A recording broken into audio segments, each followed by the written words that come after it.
Good evening. Thanks for tuning in. I'm Gadi Schwartz coming to you from Los Angeles. And here's some of the stories we're watching tonight. Police released chilling new body cam footage from their shootout with a gunman on a rampage in Farmington, New Mexico. Details of the 18-year-old mass shooter's final moments and more on the lives that were tragically cut short. And here in Southern California, we're going to take you for an inside look at a growing problem hiding in plain sight: illegal gambling dens run by a prison gang known as the Mexican Mafia. And you won't believe what's at the center of all of it. They're talking to a woman right here that they've already pulled out from the location, and she's telling them that there are two people inside, but we're still waiting to see what happens. Actually, he's coming out right now with his hands up.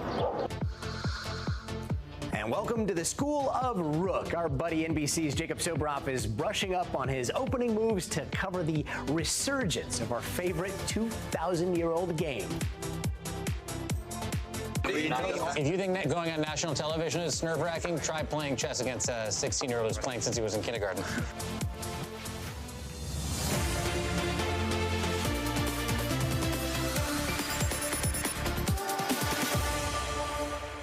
And tonight we start with some new details that are emerging about that horrific shooting in Farmington, New Mexico, which left 3 senior citizens dead and 9 others hurt on Monday. Now, police have released body cam footage today of the moments leading up to the death of the shooter, 18-year-old Bo Wilson. And we do want to note that the clips have been edited together by the Farmington Police Department. And a warning, what you're about to see is disturbing.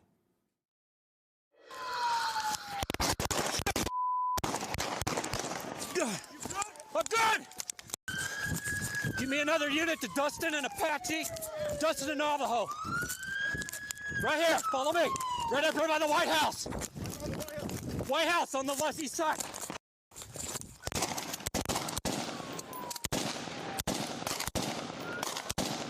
Subject is down!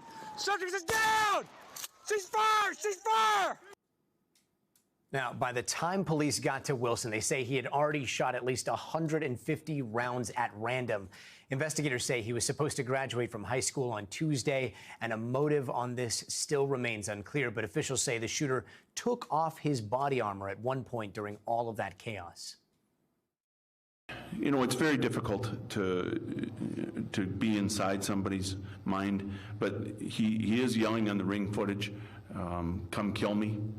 And when he's making the decision to take off his body armor, and because we don't know where he is at the final moments, he's making a stand, and he has opportunities to run off. 3 victims have now been identified as a mother and a daughter: 73-year-old Melody Evie and 97-year-old Gwendolyn Schofield, along with 79-year-old Shirley Viota. NBC News correspondent Steve Patterson joins us now. Steve, what else did we hear from police today?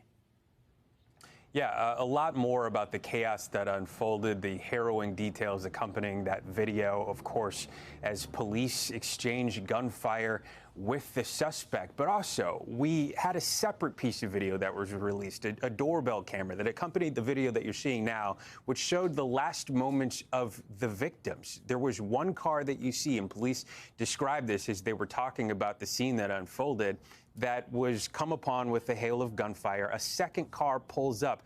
Those 2 cars contain the victims. The first car contained Shirley. She's laying on the street. The second car contained Melody and Gwendolyn, a mother and daughter. As you mentioned, they were trying to assist the first car, and then a hail of gunfire came upon them as well. Harrowing moments in their final moments. Police officers sort of talking more about the suspect. Although there is no motive, there was a note that they found on the suspect, and then we learned the detail about the body armor that was removed before what police have described as his last stand. That hail of gunfire in exchange of more than 100 shots between police and the suspect. 3 dead, 6 injured, and including 2 police officers. A harrowing scene, Gadi. And Steve, there's been some talk of a note that was found on the shooter's body. Do we know anything about what was inside of it? Yeah, I mean, and this kind of goes along with what we've heard about the body armor, that it was something of a suicide note. Essentially, it said if you're reading this, this is the final chapter.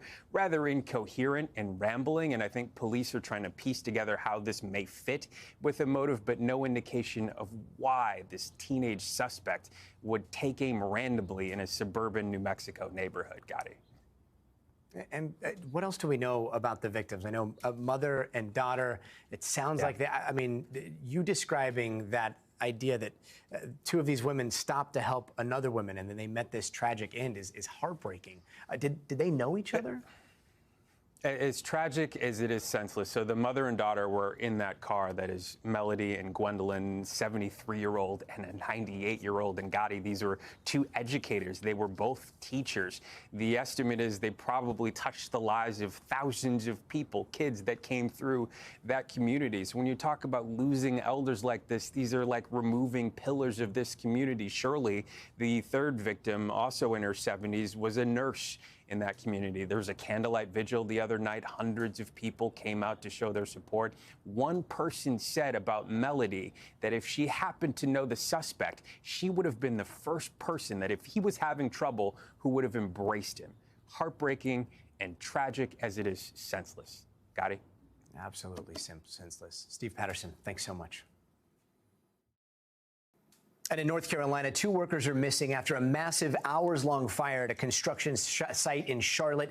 Firefighters have been battling this fire and intense smoke for most of the day, and about 90 firefighters were able to rescue 15 construction workers, including one man who was stuck at the top of a crane.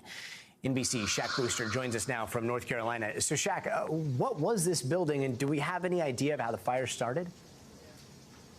Well, Gadi, this was an apartment complex that was unoccupied, but that was under construction. The investigation into how this actually started, well, that's just beginning. You can actually see behind me, you still see crews actually working on this fire, still putting out some of those hot spots. You still see some smoke from the scene. And the fire chief, when we got an update earlier this afternoon, he told us that you can expect to see crews and firefighters here at this site for an extended period of time. You mentioned this began just around 9 a.m. this morning. The smoke billowing into the sky. You could see it from miles away. The intensity of this fire got so high that, get this, Gadi, firefighters had 2 mayday calls, according to the chief, meaning that firefighters needed to be helped as they were battling this inferno. I want you to listen to what we heard from one witness who was at the scene, because she not only gives you a sense of the timeline, but she gives you a sense of the impact for the folks around this area.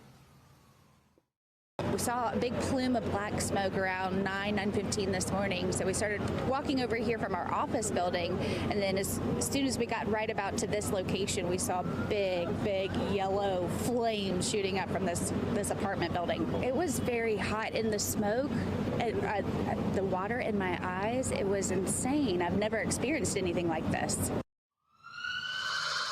Gadi, this was a massive, quick-moving fire, according to the chief. A lot of wood because it was a construction area. Temperatures exceeding 2,000 degrees. So it was really a battle that firefighters had to deal with. You see, it's mostly under control right now, but they're not done with that battle yet. Remarkable. Not only were firefighters rescuing construction workers, they were rescuing each other.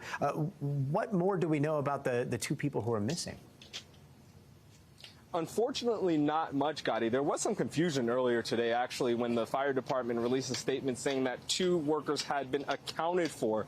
They quickly clarified and corrected that, saying that there were 2 workers who were still unaccounted for. You see those images. You can just imagine the conditions that construction workers were having to face as they were trying to escape this fire. We know one person was hospitalized, sent to the hospital with non-life-threatening injuries. But as far as those 2 construction workers who are still unaccounted for, the police department is now involved as well. They're asking anyone who knows someone who is supposed to be in that area and haven't heard from them, they're asking them to contact Charlotte police because they're still trying to find out who exactly those individuals were.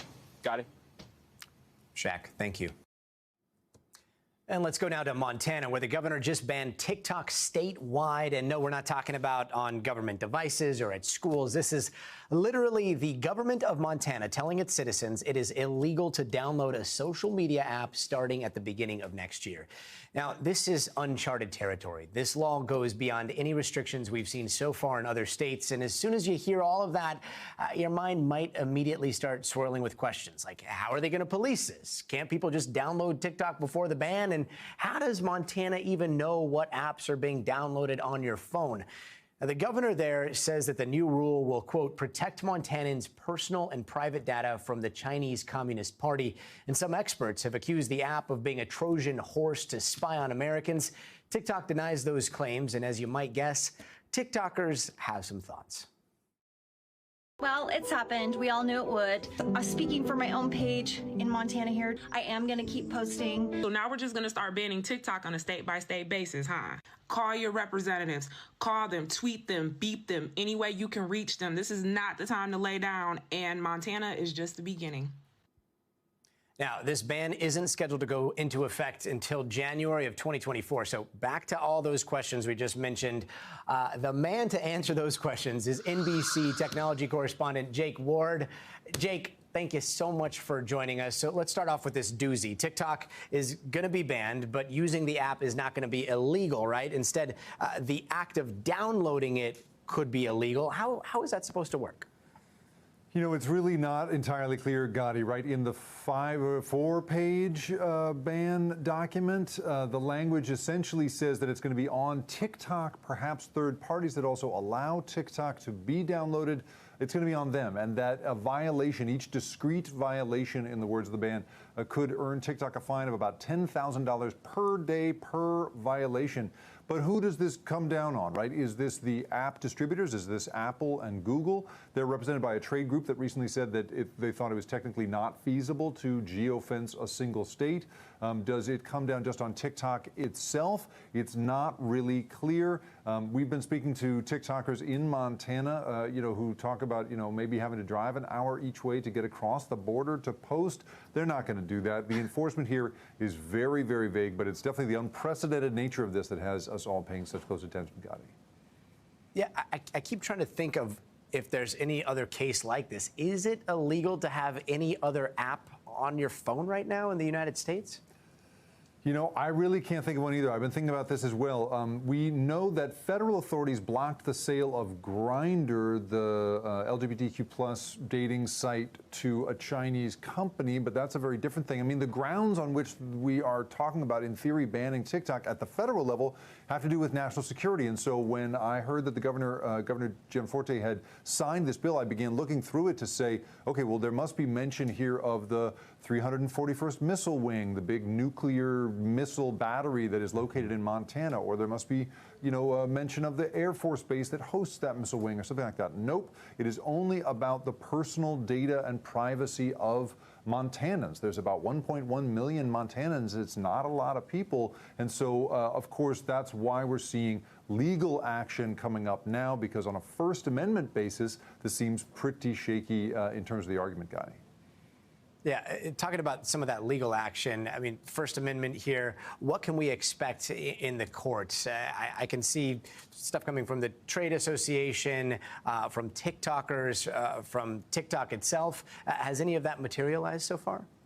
Well, at this hour, we do know that 5 TikTok users have filed suit against the ban, claiming that it infringes their First Amendment rights. Legal experts we've been speaking to say that is a pretty strong argument, especially when you look at TikTok as compared to other platforms. Its operations, the guts of what it does, really isn't that operationally different from something like Instagram or something like Facebook. And so how they'll exactly make that argument is not clear. Again, it is the federal oversight that everyone is watching because, both from a sort of a policy perspective and honestly, the tech companies themselves have been gently pushing white papers and private meetings and as much influence as they can onto federal regulators, in part to say, please regulate us, because their nightmare, Gadi, is that each state comes up with its own laws and they have to deal with this kind of balkanized policy landscape. That landscape with this ban has created a very complicated problem. That's why TikTok is pushing back on this hour, saying he's signed a bill that infringes on the First Amendment rights of the people of Montana. They have also released a statement to NBC News in which they urge Montanans to continue to use it while they sort out how to defend their rights. That's TikTok's position at this hour, Gadi. Yeah, a lot of sorting to do there. Jake, thanks so much. And we're getting a deeper look into the federal case against the man accused of leaking classified documents online, Jack Teixeira. And tomorrow he's going to be in front of a judge again over these leaks. In the new filings, prosecutors say Teixeira repeatedly got in trouble for inappropriately accessing classified information, but still he kept his position, which still gave him access to those classified documents even after warnings. So far, Teixeira hasn't entered a plea. NBC Justice and Intelligence correspondent Ken Delanian has more. This new court filing really puts a spotlight on what looks like gross negligence by commanders at Joint Air Force Base Cape Cod, where Jack Teixeira allegedly stole the classified material he leaked. What it shows is that on at least 3 occasions, Teixeira was observed doing something suspicious with classified information, so troubling that it was documented in writing. But his bosses not only let him continue to work with classified material, they took no steps to investigate what he might be doing outside of work. And what he was doing, as we now know, was leaking classified material and also expressing racist and extremist sentiments. Specifically, a September memo says that Teixeira was seen taking notes on classified information and putting a note in his pocket. A month later, he was ordered to cease and desist on any deep dives into classified information. And then in February of this year, according to these memos, he was seen again accessing secrets not related to his job. These revelations explain why the military has taken action by suspending 2 commanders and stripping the base of its intelligence function. But the real question here is whether this was just an isolated incident of incompetence on one base or a broader issue about how the military deals with classified information. Meanwhile, in court tomorrow, prosecutors are going to argue that setting Teixeira free would pose a risk to national security because foreign adversaries would be salivating, as they put it, at the prospect of helping him escape. They say he can't be trusted because he has a history of hiding what they call his unsavory character, including racist and extremist views. His lawyers are asking that he be released to his father's house with no access to weapons or the internet, and they cite past cases of national security leakers who've been let out on bail. The judge has said he will make a decision tomorrow. Gadi? NBC's Ken Delanian, thanks so much. And we've got a lot more to get to this hour, including a bombshell settlement. Victims of sex predator Jeffrey Epstein get a pricey payout from a bank they claim turned a blind eye to those crimes. How this sets the stage for a showdown with the biggest bank in the U.S. That's coming up, so stay tuned. Hey there, welcome back. Here's some of the other headlines we're watching tonight. An 8th person has died after that massive 72-vehicle pileup in Illinois earlier this month. Her name was Ruth Wow, when she was 81 years old. Dozens of cars crashed on Interstate 55 on May 1st after getting caught in a dust storm. The man accused of killing Cash App founder Bob Lee pleaded not guilty to first-degree murder charges. Nima Momeni was arraigned in San Francisco and denied bail. Now, police said Momeni and Lee knew one another, and Lee died April 4th after being stabbed. And the Supreme Court has ruled on Title 42 again. Justices ended a bid to keep the pandemic-era border policy in place. Now that the policy was lifted last Thursday, the court ordered the case dismissed. A pregnant New York nurse is on leave following a viral video of a fight over a rented bike. Now, the nurse says the man tried to take an electric bicycle she rented. He claims it was his bike. Help! Help me! Please help me! Not your bike. Please help me! The New York City Health and Hospitals are investigating what happened. Her lawyer says she has the receipts to prove that she rented the bike. An FDA panel is recommending the RSV vaccine to pregnant mothers to vaccinate unborn babies. If the FDA fully approves this shot, it'll be the first RSV vaccine for babies. A New York Representative George Santos survived a vote to kick him out of Congress. Democrats pushed a vote yesterday to boot him out of his seat on Capitol Hill. Republicans rejected that, so now it all comes down to what the Ethics Committee finds. And here's what Santos said yesterday about his future in the House of Representatives. There's a process. In this country, everybody is innocent until proven guilty. You cannot behave as judge and jury in this procedure. I thank leadership for allowing this procedure. Now, Congressman Santos has admitted to lying about his resume and embellishing his experience. Just last week, he was arrested and charged with 13 federal counts in New York. Those charges included wire fraud, money laundering, and theft of public funds. Joining us now is NBC News Capitol Hill correspondent Ryan Nobles. Ryan, let's start with what happened this week. What does the future look like for Congressman Santos? Well, it's still very uncertain, Gadi. He did dodge somewhat of a bullet this week. The Democrats attempted to put a vote on the floor that would expel him immediately, but Republicans want to be the ones that have control of this situation. So that's why they pushed the decision over to the Ethics Committee. Santos, for his part, is not going to be bullied out of the seat. He is going to be there until someone forcibly takes him away. Listen to what he told us yesterday. I have a right, a constitutional right to defend myself, and I will do that. And I look forward to doing that. I look forward to seeing the process play out. And if the Ethics Committee finds a reason to remove me, that is the process. This isn't about politics. Step down if that's the sanction they recommend. Will you do that willingly? Well, of course. I mean, I'm not chaining myself here. If the Ethics Committee makes that recommendation, that's a different story. So we'll have to see how long it takes for the Ethics Committee to play this process out. There are some members of Congress that say that it could happen within 60 days, perhaps before their August recess. The Ethics Committee, they do everything in secret, so they're not commenting right now on the process. But there is now a mechanism to begin his removal should they find the evidence necessary to do so, Gadi. And he was arrested just last week. What's the status on that case?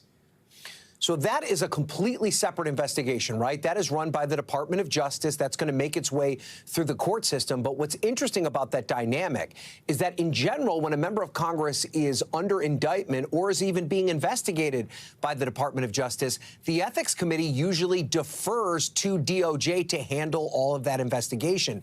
They're choosing not to do this time around. The Ethics Committee said that they're going to continue on with their investigation. So it's essentially two parallel investigations, both of which could lead to serious consequences for George Santos. And Ryan, I got to ask, I mean, you see those images and it just looks like chaos surrounding him. Is that what's going to happen in the meantime here? That's the way it's been since his first day in Washington, Gadi. It's unbelievable the amount of chaos that surrounds George Santos. You know, the sound that we showed you from just earlier today, I was in that scrum yesterday. At one point, a fellow member of Congress started screaming at Santos, telling him to resign, calling him a fraud. It led to a whole dust-up with other members of Congress getting involved. He has a huge media scrum around him everywhere he goes. And I also have to say, Gadi, he doesn't seem to hate it. There is always a little bit of a glint in his eye. He seems to welcome the attention, even though not all of it is positive. He does appear to like to be the focus of all the activity in Washington. And that may be part of the reason that he's decided to just stick it out here as long as he possibly can. A very weird brand of decorum in 2023. Ryan, thanks so much. And tonight, we're learning more about the major payout Deutsche Bank just agreed to in a massive legal settlement, all having to do with sex predator Jeffrey Epstein. Now, the bank is accused of enabling Epstein and benefiting from his abuse of women, and now they'll be paying $75 million to his victims. Here's NBC senior legal correspondent Laura Jarrett with the details. Tonight, a massive settlement. A major bank accused of bankrolling convicted sex offender Jeffrey Epstein, now compensating his victims. Deutsche Bank has agreed to pay $75 million to settle claims brought by an Epstein survivor accusing the bank of knowingly facilitating a sex trafficking operation in order to churn profits, enabling Epstein's abuse for years. This is a watershed moment. Sigrid McCauley represents the survivor, going only as Jane Doe in court papers to protect her identity. These financial institutions who hold those purse strings being held to account for their involvement. I would say there's more to come with respect to the Epstein saga. The settlement terms are still confidential, and Deutsche Bank has not publicly admitted any wrongdoing. It would not comment, but said the bank has made considerable progress in remedying a number of past issues. It previously faced a $150 million fine by state regulators for failing to monitor its dealings with Epstein. The former hedge fund manager was found dead in a Manhattan prison back in 2019, weeks after being charged with abusing dozens of underage girls, many of who've come forward to tell their stories. I think everybody who knows something should say something. Help us put the pieces of our lives back together, because we're missing so much of it. Even years after his death, the fallout over Wall Street's relationship with the disgraced financier continues, as JP Morgan Chase is now fighting similar claims of turning a blind eye to his conduct. CEO Jamie Dimon is set to be deposed next month. The bank has denied any liability. As for Deutsche Bank, the case has been settled, but the judge still needs to officially sign off on the deal, and the parties are expected to be back in court on that next month. Gadi? Laura Jarrett, thanks so much. And straight ahead, House of Cards, illegal gambling dens, the Mexican mafia, and a weird arcade game known as Fish Table. And they are popping up across neighborhoods in California. How police are cracking down straight ahead. But first, you got to see this. Meet 12-year-old Clovis Hunt. He's a student who plays basketball, Roblox, has 5 college degrees, and is a Boy Scout. Yeah, you heard that middle part right. This young scholar just broke a record at Fullerton College to become the youngest graduate to earn 5 degrees. That record was previously held by a 13-year-old who earned 4. His professors credit his maturity, brilliance, his high levels of motivation. While Clovis is set to walk the stage this weekend, he's already started working on his next goal, which is getting his pilot's license. Fly high, Clovis. Fly high. We'll be right back.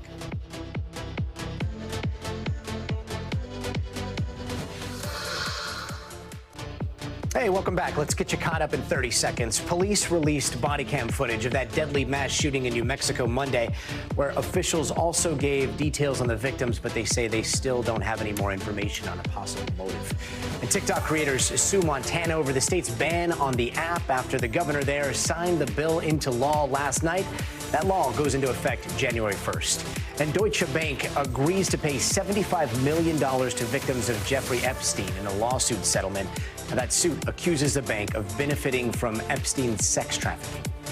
And a fierce school board standoff is dividing a small town in Colorado. People in Woodland Park are furious over sweeping changes for local schools. And one of the biggest sticking points is the new controversial social studies curriculum called American Birthright. It's a program developed by conservative activists and denounced by educators nationwide. Here's NBC News correspondent Antonia Hilton. Woodland Park, Colorado, a tight-knit conservative mountain community, has grown so divided, high school junior Jacob D. Smith says he no longer recognizes his hometown. It's been chaos. The school board has started to introduce a political divide to a group that had never had one. Do kids feel like adults are taking care of them right now? No. For years, Woodland Park school board meetings were uneventful. Now they look more like this. You're a bunch of thieves and cowards, and I can't wait to vote you out. Ever since new school board members won seats campaigning on conservative values and then made sweeping changes. They don't want to hear what you have to say! The board chose not to reapply for grants that paid for students' mental health services. They hired a superintendent, Kenneth Witt, who was previously recalled from his seat on a nearby school board after pushing a controversial history program. NBC News obtained this video from a staff meeting where Witt defends his position on mental health. And delivering social services through schools tends to deter a lot of focus on education. The district also became the first in the country to implement a social studies program called American Birthright, developed by conservative activists and rejected by educators around the country, including Colorado's State Board of Education. It emphasizes patriotism and discourages civic engagement. It's terrifying. When Sarah Lee, a Woodland Park teacher for almost 2 decades, learned what was inside the new program, she started to panic. Anything that is not the way that the leader says it should be is wrong and evil and should be destroyed. And that's how I feel about that American Birthright curriculum. Sarah says she was placed on administrative leave after she spoke out at a school board meeting. She is among the nearly 40% of high school staff who won't be returning in the fall, according to a district administrator. On May 10th, when the board voted to extend Superintendent Ken Witt's contract, hundreds of community members lined up in the rain. David Rusterholtz is the school board president. And why would this school take on a curriculum that so many educators say is dangerous? Right, and we're the first ones and the only ones at this point to do it. Well, tell me, what's in the curriculum that made you want to bring it here? The vast majority of the people who support, that we hear from, that I hear from, they are so proud of us for having put that in there. When I graduated, the vast majority of the graduates were proud to be Americans. And we want to see that happen again because we live in the freest, greatest country in the world. This November, 3 seats on the school board are up for election. Parents like Matt Galowski worry about how much could change between now and then. Wake up. Don't rest. Don't think that your district is safe. I never saw this coming. Jacob always imagined himself graduating here, standing side by side with friends he's known all his life. But he doesn't want to wait and see what happens. I'm not going to be here. The school is no longer for the students. Antonia Hilton, NBC News, Woodland Park, Colorado. And you want to know what is a very sketchy combination? The notorious prison gang, the Mexican Mafia, illegal gambling, and this odd-looking arcade game known as Fish Table. Now, think something like underground casinos with one game where people are doing meth and fentanyl at the table while gambling all night long. It's that kind of double addiction that is fueling profits for organized crime, and police say that is exactly what's happening every night across Southern California in places like random strip malls and quiet neighborhoods. So one morning last month, we went out at 5 a.m. with the Pomona PD to see what they say is happening, sometimes in plain sight. An early morning show of force as police set off to take down a growing problem, illegal gambling dens that they say are hiding in plain sight. There are actually 6 different SWAT teams like this, and they're going to be hitting different locations simultaneously. We ride along with Detective Alex Wynn of the Pomona Police Department. How prevalent are these illegal casino dens? The casino dens are very prevalent. They're hubs for narcotic sales, narcotic users. They're talking to a woman right here that they've already pulled out from the location, and she's telling them that there are 2 people inside, but we're still waiting to see what happens. Actually, he's coming out right now with his hands up. Pomona PD makes several arrests and say they find an illegal gambling den running behind the main house. At the same time, officers are raiding 5 other locations close by. There was another location where 8 people were found inside. They've been pulled out, so we're going to head that way. Police say these underground dens are big business, pulling in tens of thousands of dollars a week. In Los Angeles, the ultimate beneficiary is the Mexican Mafia, a syndicate that oversees Latino gangs. Run entirely behind prison walls, the organization is notorious for dealing in drug trafficking, gambling, prostitution, even murder. The Mexican Mafia has realized, wow, these are very, very lucrative. You can make a lot of money doing this. The Mafia will take that money and they will turn it into other lucrative criminal activities. After a short drive, we get to a strip mall. All right, so this location looks like it's right next to a convenience store. This is a laundromat, and they've already got 6 people against the wall here. This is really interesting. This would be the front checkout. When you look inside, those are the different gambling tables. Is that a schedule right there of who's working the door? Yeah, it looks like either who's working the door, providing security. Are they putting their gang affiliation on the wall on the schedule? Exactly. Street gangs run security and are allowed to operate these illegal gambling dens because of an agreement brokered by the gangs, and only because they kick a percentage of their earnings up to the Mexican Mafia. Think about it as a McDonald's, right? And the franchisee can open up a store anywhere, and those people pay a fee to the Mexican Mafia. Running it is hard work. And the Mexican Mafia has found it's easier to have other people do work and just take some of their money. Now, the dens are usually centered around an odd-looking arcade table with controls known as fish game. Players pay for bullets, which they use to shoot at things like fish and dragons, and the more they hit, the more money they win. So right now you can hear that sound. That is the officers cracking open the different machines. You've got all the different cash receptors there. Outside, officers say they find a bunch of cash on this man who says he won it playing fish game. He and others caught in the raid are arrested, but officers say illegal gambling dens like this one have no shortage of customers and are very rarely closed down for good. How soon do you think it'll be before this is up and running again? It could be a matter of weeks, if not months. A hard question, but is there any stopping it? I think with harsher penalties and keeping the pressure on, we can definitely stop it. Do you think that's happening? This is a start. This is a start.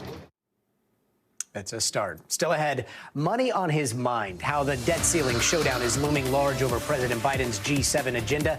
All that after the break.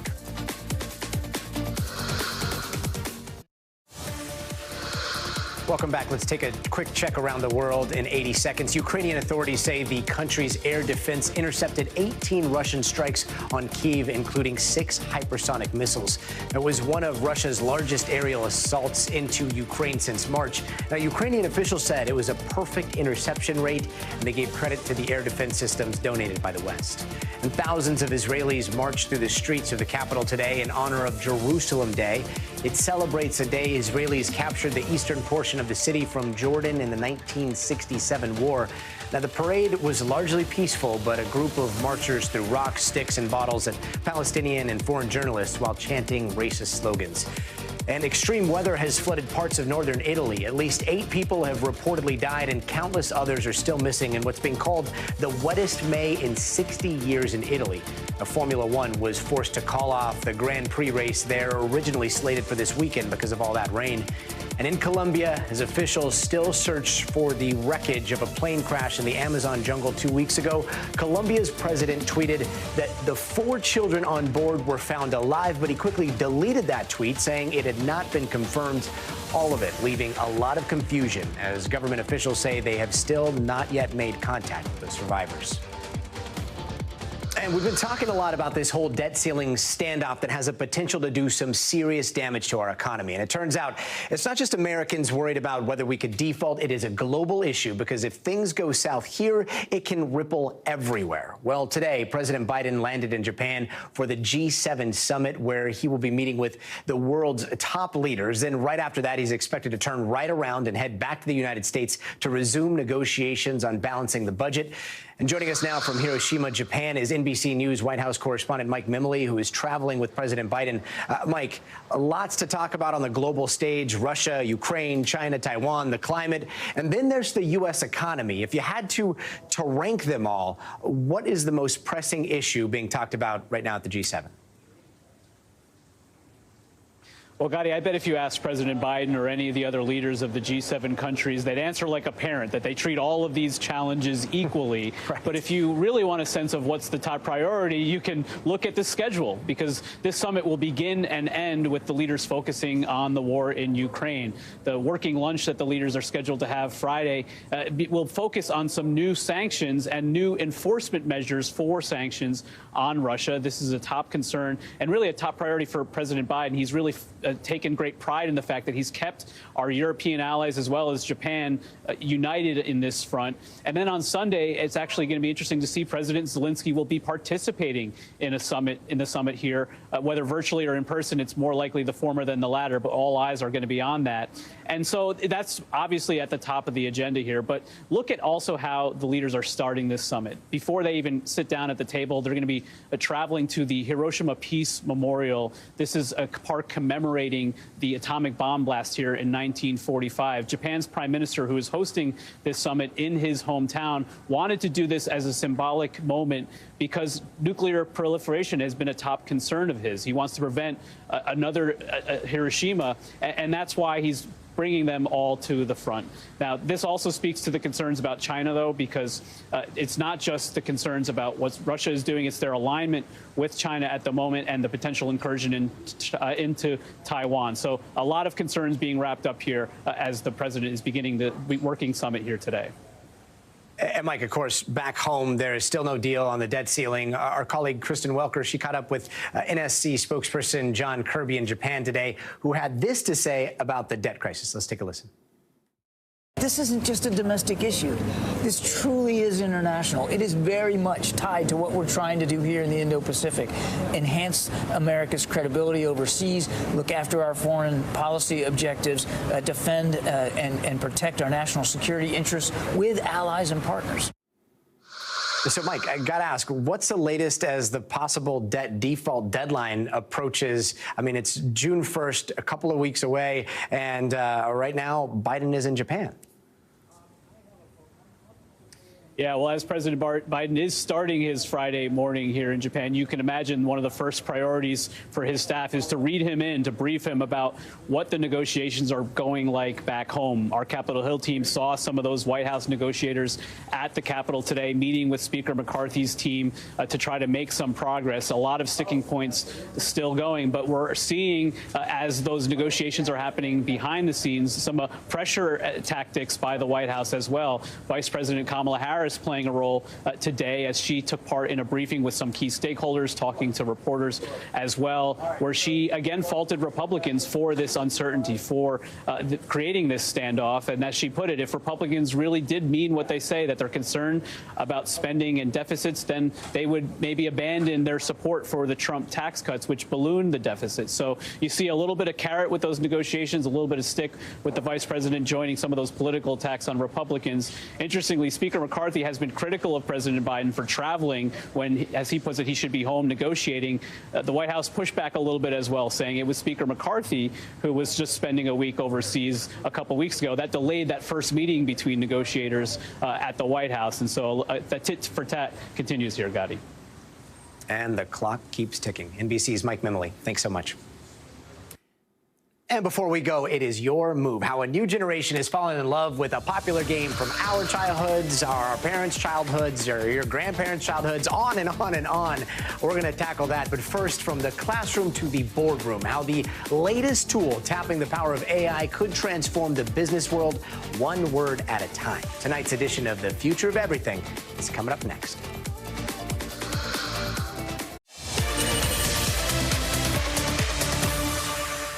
And in today's Future of Everything, we're checking out an AI upgrade to an app that a lot of you might have already used before, Grammarly. It is an application that helps people with their writing, from spell check to punctuation to checking for passive voice. Now, the app has been using AI since it launched 14 years ago, but now it's introducing a new type of generative AI to help you say exactly what you want to say, however you want to say it, even if you really don't know what that's supposed to sound like. It's called Grammarly Go, and because they're beta testing it right now, we decided to give it a shot ourselves. We said this. We said, write a very short email to my boss, Lisa. Ask her if we can use AI to write a new segment about AI. This is what it told us. It said, hi, Lisa. I hope this email finds you well. I was wondering if we could explore the possibility of using AI to write a news segment about AI. It could potentially save us time and resources. Let me know your thoughts on this. Best regards, me. All right, pretty decent. But then we asked if it could make it super confident. We got this. Hey, Lisa, I hope you're doing great. I have a brilliant idea that could save a ton of time and resources. Let's use AI to write a news segment about AI. I'm confident that this approach will work wonders for us. So what do you think? Best regards, me. Big difference, right? Well, people still have a lot of questions about this technology, like whether or not it's good or bad writing and whether or not it's good or bad for society. So with us now is engineering director of Grammarly, Courtney Napolis. Courtney, you guys are kind of like the OGs with helping people in terms of writing. You've been doing that for years now. You've been the thesaurus, spell check dictionary, you name it, all while using AI. So how does this work and how is this different? Yeah, well, first of all, thanks so much for having me on. So like you said, Grammarly's been around for about 14 years. And until very recently, we were really focused on helping our users revise and rewrite their writing to help them be more effective and confident in what they were producing. But now with generative AI, this technology has unlocked the capability for us to be able to create content from, very little instructions and prompts from our users. So now we've unlocked this whole new composition phase to be able to really help our users create content just like those emails that you showed us. So, I mean, this goes so far beyond spell check and grammar check. You're rewriting things for people, and yet you're also writing things for people just from scratch. Somebody says, hey, can you write this? And all of a sudden the AI does that. Is that how do you see that 5, 10, 15 years from now? Yeah, it's a great question. And so, well, with Grammarly, our mission has been to improve lives by improving communication. And what we're doing is we're really helping the users. We're helping them write more quickly. We're helping them come up with better ways or different ways to rephrase what they're writing and to give them ideas to spark their own creativity. And if you're looking ahead into the future, what we see is really unlocking a lot more potential and freeing up a lot of time. Because right now, a lot of communication that we do takes up a lot of time. A lot of it is something that we could use AI to help us do more quicker. And that'll then free up time for us to be able to focus on like higher level and more interesting applications of our creativity. How do you respond to those that say, and like, I hear what you're saying, but how do you respond to those who say, wait, hold on, you just said it's going to make people more creative, and yet it feels like in a lot of ways it could make people a lot less creative. Like, write something to my boss, you don't have to think about it at all, and then boom, goes to the boss. Yeah, we are really focused at keeping the user in the center of everything that they're doing and keeping them in the driver's seat. We see AI as augmenting human intelligence, where we make sure that the humans are in the center of everything. We have experts in communication and language behind the scenes helping to develop the technology. We make sure that the user has power and control over what they want to create, and they always have the ability to rephrase anything that's generated. We don't just automatically create something for them. It really is to tackle those moments when you have a blank page and you want to think of some ideas to like get your creative juices going, or when there's an email when you need to quickly respond to it and you know what you want to convey, but you also want to make it sound friendly and be well accepted by the audience. And that's where Grammarly can kick in, is to really just help with those, those tasks that don't require all of your creativity. Now, Courtney, look, you could argue about whether or not this is a good thing, but it is clearly the way everything is going. Do you want to see how your competitor did real quick? Of course, we had to run this through ChatGPT too.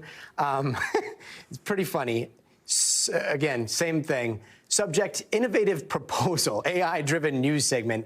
Dear Lisa, I trust you're doing well. I have a pioneering idea that I am certain will bring a novel twist to our news production, leveraging artificial intelligence to author a news segment about AI not only aligns with the technology. That does not sound like me at all. It doesn't sound like a human. So I think on this one, we're going to give the point to you guys. Courtney, thanks so much for joining us. Thank you for having me, Gadi. And now to the hottest game out there right now. And no, we're not talking about Zelda. That is a really good game, by the way. But rather, we are talking about chess right now. Believe it or not, the classic game is sweeping high schools and quickly becoming the most downloaded game in a lot of app stores right now. So our Jacob Soboroff simply had to give it a go, jumping into a surprisingly competitive high school match. Jacob?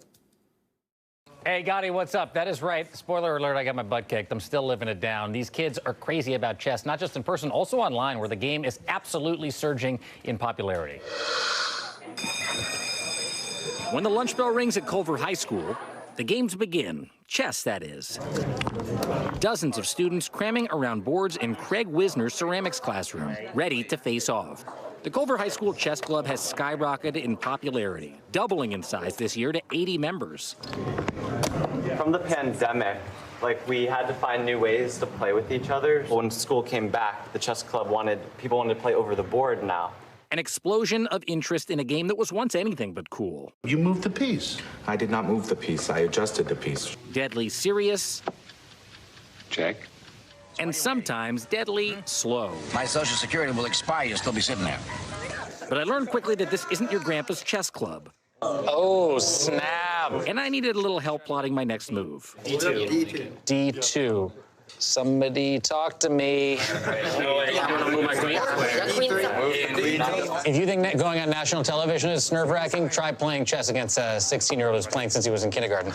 The chess craze is happening not just in classrooms and living rooms, but on virtual chessboards as online gaming takes over. The number of daily visitors to the website chess.com soared when the COVID-19 pandemic began. In 2023, an even bigger wave of interest in online chess, from 5.5 million daily users last November to more than 12 million today.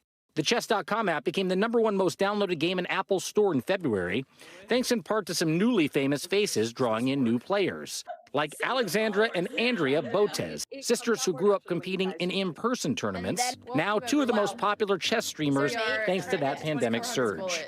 I had played chess all my life, and this was the first time ever it was becoming more mainstream popular.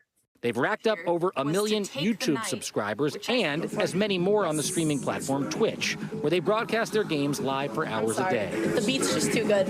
When I'm winning at chess, it is the best feeling. But of course, when you lose, let's not talk about that one. Chess.com CEO Eric Albest says it's been a deliberate gambit to change our idea of who can play chess. His answer? Anyone. We all lose our queens. We all play bad chess. But that's just part of the game. Albest says they're seeing growing numbers of women picking up chess. And the Botez sisters say they hope to inspire more. At Culver High, still a boys' club on the day we visited, they're hoping to keep bringing in new players. They built a strong community, and anyone is welcome at the board, says their advisor, Craig Wisner. I've seen a lot of kids that came in here quite quiet, quite isolated, quite shy, that form a lot of really powerful friendships and relationships with the other kids in the club. It's a lot more than just the pieces on the board. Absolutely. Ah! Comforting words when you've just been whooped by a high school junior in this ancient game, now all the rage again. Nice job, dude. These kids are so talented, not to make excuses for myself, by the way. Ian, who played against me, actually has a so-called ELO rating of 2,000. That makes him an expert chess player. He is aspiring to become a grandmaster. Back to you. Jacob Soberov, thanks. You neglected to say how much time was left on the board there. That does it for us tonight. I'm Gadi Schwartz. We'll see you tomorrow, but until then, stay tuned now. Thanks for watching our YouTube channel. Follow today's top stories and breaking news by downloading the NBC News app.